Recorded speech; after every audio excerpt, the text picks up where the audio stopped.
क्या कभी सोचा है कि जमीन का एक छोटा सा टुकड़ा भी एक मुनाफे वाले डेयरी के कारोबार में बदल सकता है? चलिए आज इसी बात को समझते हैं। अक्सर जब डेयरी फार्मिंग की बात होती है तो हमारे दिमाग में बड़े बड़े खेत और बहुत सारी गाय भैंसों की तस्वीर आती है। लेकिन क्या हो अगर ये सोच अब उतनी सही ना हो? असल में सफलता जमीन के बड़े या छोटे होने पर नहीं, बल्कि इस बात पर निर्भर करती है कि प्लानिंग कितनी स्मार्ट है। तो चलिए इसी स्मार्ट प्लान को एक एक करके समझते हैं। तो चलिए सबसे पहले इसी मूल सिद्धांत को पकड़ते हैं कि आखिर सही तरीके से एक छोटी सी जगह भी कैसे जबरदस्त मुनाफा दे सकती है।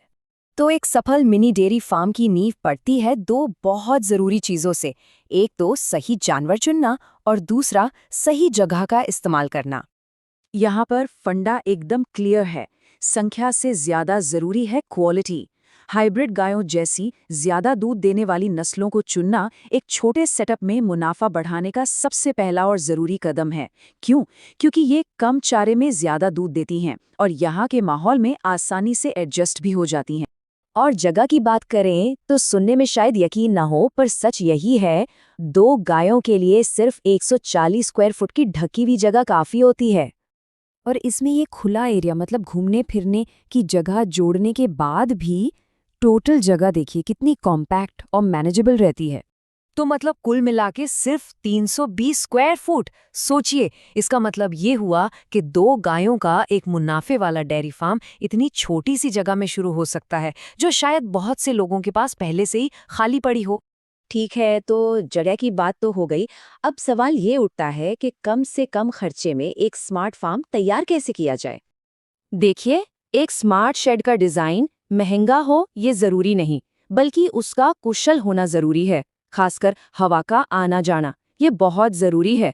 इससे जानवर बीमार कम पड़ते हैं और उनकी दूध देने की क्षमता भी अच्छी बनी रहती है। और अगर चारे के लिए खेत नहीं है तो भी कोई चिंता की बात नहीं।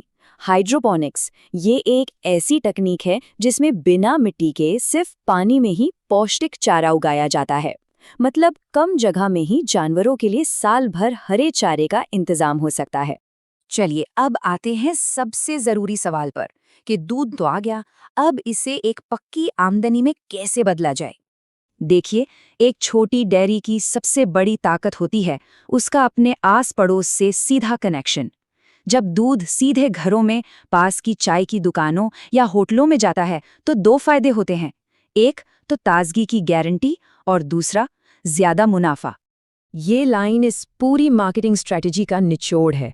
सीधा सा हिसाब है, बिचौलिए को हटाइए और मुनाफा बढ़ाइए। तो अब जरा खर्चों पर नजर डालते हैं।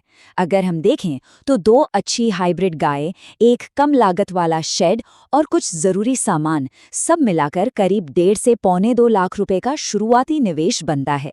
मतलब ये एक ऐसा प्रोजेक्ट है जिसे मैनेज किया जा सकता है। और एक बार निवेश हो गया तो मुनाफे का गणित भी बहुत सीधा है। मान लीजिए दो गायें रोज का करीब 20 लीटर दूध देती हैं, तो महीने की कमाई हुई 30,000। इसमें से चारे और दूसरे खर्चे हटा भी दें तो भी हर महीने करीब 12 से 15,000 रुपए का नेट प्रॉफिट हाथ में आता है। पता है एक असली स्मार्ट फार्म की पहचान क्या है? वहाँ कुछ भी वेस्ट नहीं होता। जो दूसरों के लिए कचरा है वो स्मार्ट फार्मर के लिए एक्स्ट्रा इनकम का जरिया होता है। ये एक ऐसा कमाल का सिस्टम बन जाता है जहां हर चीज काम आती है। गोबर से केंचुए वाली बढ़िया खाद यानी वर्मी कंपोस्ट बना सकते हैं, या फिर बायोगैस बनाकर घर के ईंधन का खर्चा बचा सकते हैं। मतलब लागत कम और कमाई ज्यादा। तो आखिर में कुछ और स्मार्ट टिप्स जो सफलता की गारंटी बन सकते हैं। हमेशा याद रखें, ज्यादा जानवरों से बेहतर है अच्छी क्वालिटी के जानवर। एक छोटी मिल्किंग मशीन समय बचा सकती है। और हाँ, साफ सफाई सबसे जरूरी है बीमारियों से बचने के लिए। तो एक स्मार्ट प्लान, थोड़ा सा निवेश और अपने ही समुदाय से सीधा जुड़ाव, इन सब के साथ क्या जमीन का एक छोटा सा टुकड़ा वाकई किसी की सफलता की अगली बड़ी कहानी नहीं बन सकता? सोचने वाली बात है।